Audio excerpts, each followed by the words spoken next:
Is it me, or has everyone become more miserable in the past few years?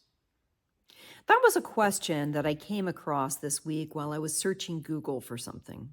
I can't remember what I was searching for, but I'm not sure that it matters because it occurred to me that if you ask this question to any group of people, you're likely to get a range of answers. Everything from an emphatic yes to, "What are you talking about? Not in my world." If you drill down a little more by asking why this might be, why everyone, it doesn't matter where you live or who you are, has become more miserable, the reasons will vary. It's because of the pandemic. It's because of inflation. It's because there are no jobs or that the jobs out there stink. It's because of the current political climate. It's because of the internet. It's because of social media.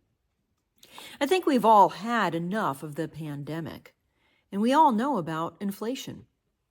I know enough as a supply preacher to steer clear of discussing the political climate. So maybe we should just consider that those who blame social media might be onto something. It's hard to live a normal, ordinary life when everyone else is living the good life. What we might consider the perfect life. Or maybe I should clarify and say the perfect Instagram life. That's the life where the house is immaculate. There's no clutter.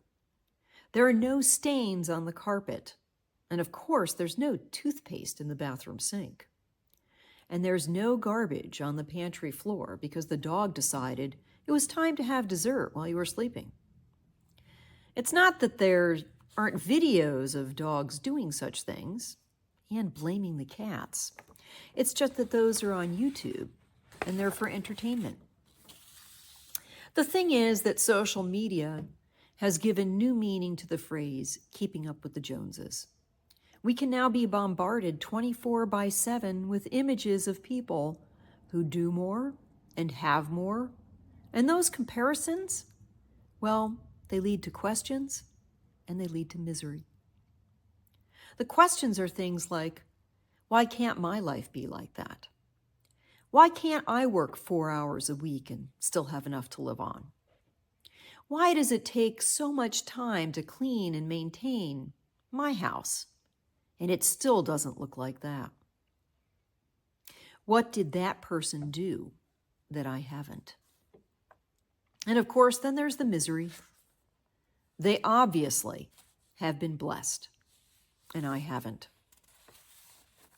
The thing about social media is that what we see when someone curates that perfect post is probably very different from reality.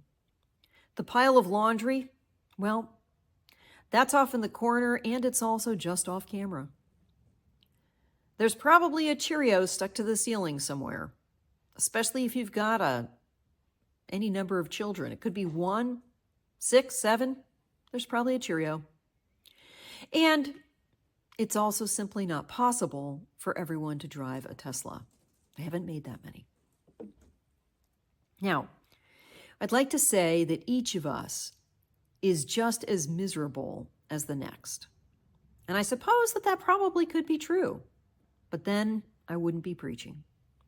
So here's the news flash. The takeaways that I want you to remember from these verses in Proverbs. There is no secret Santa blessing list. No one can bribe God for more blessings. It's not going to work. I tried it as a child, guaranteed not going to work. And the rich and the poor have one thing in common. God is the maker of them all. Amen, and have a blessed week.